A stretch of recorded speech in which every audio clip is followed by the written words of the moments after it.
Welcome to Democracy Now!, democracynow.org, The War and Peace Report. I'm Amy Goodman. 5 Democratic presidential candidates will square off tonight in Las Vegas for the first of 6 debates in the 2016 campaign. The participants are former Secretary of State Hillary Clinton, Vermont Senator Bernie Sanders, former Maryland Governor Martin O'Malley, former Virginia Senator Jim Webb, and former Rhode Island Governor Lincoln Chafee. Hawaii Congressmember and Democratic National Committee Vice Chair Tulsi Gabbard will not be attending today's debate. She says she was disinvited after publicly calling for more than 6 debates. We'll bring you a preview of tonight's debate after headlines. Iran's parliaments overwhelmingly backed the landmark nuclear deal between Iran, the United States, and 5 other world powers. The vote comes after Republicans in the U.S. Congress unsuccessfully tried to block the nuclear deal. Iran is expected to begin curbing its nuclear program in the coming days in exchange for sanctions relief. Turkey's deputy prime minister says a, quote, large number of people have been detained as suspects in the bombings of the peace rally in Ankara on Saturday that killed as many as 128 people. The Turkish government says the self-proclaimed Islamic State is the prime suspect. Protesters blame the Turkish government for not preventing the attack. In news from Syria, members of the U.S.-backed rebel groups fighting Syrian President Bashar al-Assad have reported receiving an influx of U.S.-made anti-tank missiles in what appears to be a response to Russian airstrikes against groups fighting President Assad. The New York Times reports, quote, the Syrian conflict is edging closer to an all-out proxy war between the United States and Russia. The U.S. supplies the rebel groups with U.S.-made weapons through a covert CIA program run in coordination with Saudi Arabia.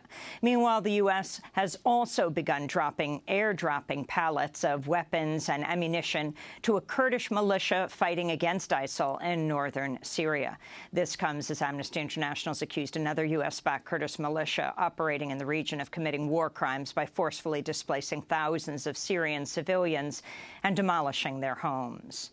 European Union officials are urging Russia to halt its military intervention in Syria, saying Russia threatens to undermine the political process to end the 4.5-year conflict. Speaking Monday, European Union Foreign Policy Chief Federica Mogherini described the intervention as dangerous, but said Russia has a role to play in conflict's resolution.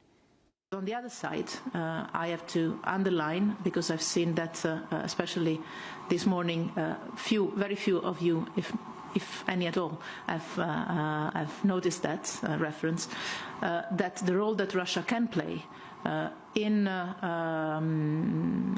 let's say, exercising a sort of pressure or involvement of the regime in the political process itself, that is going to be a very significant and important role that Russia can play. Violence is escalating in Israel and the occupied territories. Police say Palestinians killed 3 Israelis this morning in separate attacks in Jerusalem. This comes after Israeli forces shot dead 3 Palestinians Monday, accusing them of stabbing Israelis. In total, 27 Palestinians and 7 Israelis have been killed in the last 2 weeks. 8 of the Palestinians were children. The Dutch Safety Board has concluded Malaysia Airlines Flight 17 was downed by a Russian-made missile. The plane was shot down over Ukraine in 2014, killing all 298 people on board. The long-awaited findings did not specify who launched the missile. 2 former CIA prisoners who say they were tortured at a black site in Afghanistan have filed a lawsuit against the architects of the CIA's torture program, James Mitchell and Bruce Jessen.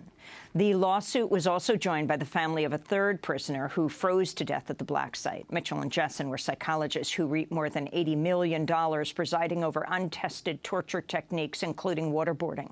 The lawsuit filed today accuses them of war crimes.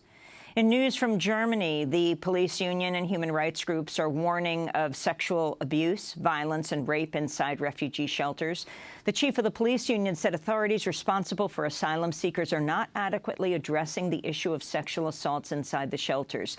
This comes as thousands of people fleeing violence in Syria, Afghanistan, Iraq, Nigeria, Eritrea, and other countries continue to make their way across Europe.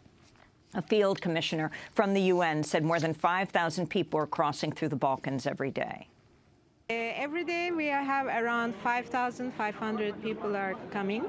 and we are trying to work with the authorities for the registration.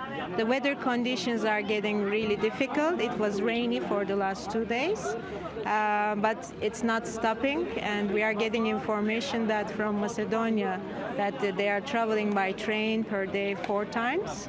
So we are trying to get ready with when the numbers are here. So it's still an ongoing process.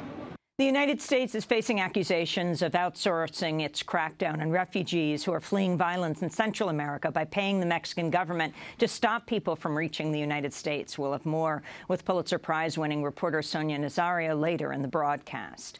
In London, the police, who've spent more than 3 years positioned outside the Ecuadorian embassy to arrest WikiLeaks founder Julian Assange, have been withdrawn. Assange has been unable to leave the embassy after seeking refuge in 2012 amidst fears he could be arrested and extradited to Sweden on sex crimes allegations for which he's never been charged, and he fears that Sweden might then extradite him to the United States, where a secret grand jury has been investigating WikiLeaks disclosures. Assange has never been charged with a crime. London's Metropolitan Police kept officers poised to arrest Assange the moment he left the embassy, 24 hours a day at a cost of about $19 million.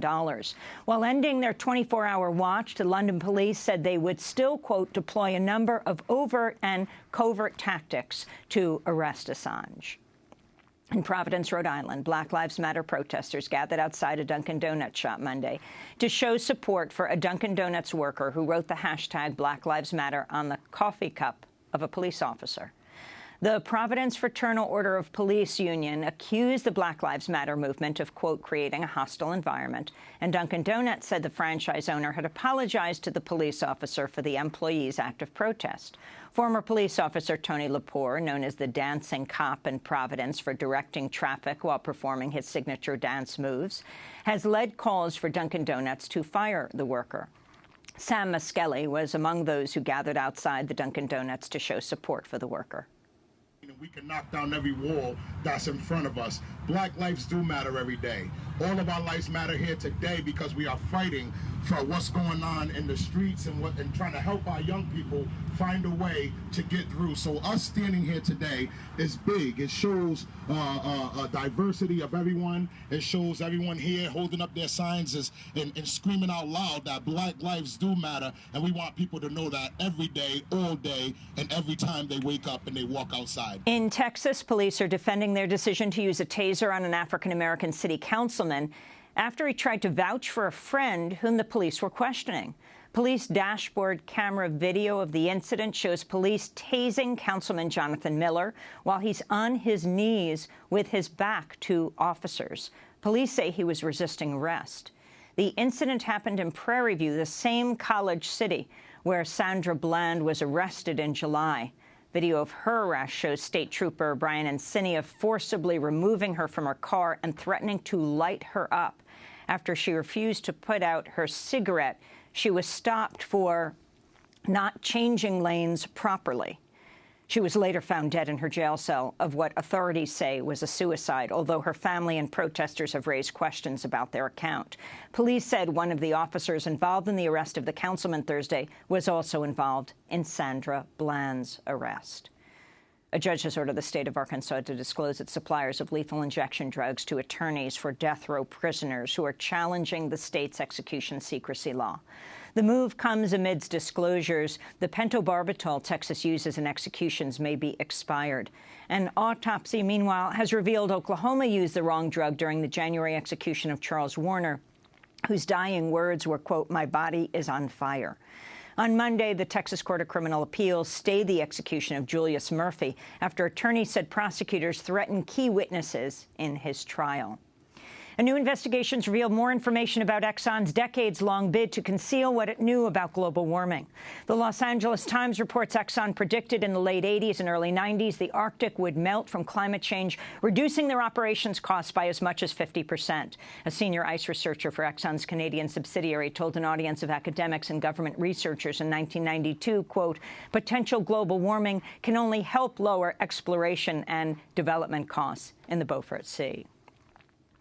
And in the Atlanta suburb of Douglasville, Georgia, the district attorney has won indictments against 15 Confederate flag supporters on charges of making terroristic threats and participating in criminal gang activity. The unusual move comes after a group of African-American partygoers said members of the white group, which calls itself Respect the Flag, threatened them with a crowbar and other weapons and yelled racial slurs. Meanwhile, in Texas, all of the more than 170 bikers rounded up and detained following a mass gang shooting in May outside a Waco restaurant have been released. 5 months after 9 people were killed in the shooting, none of the bikers has been charged with the murders, and only 22 remain on ankle monitoring.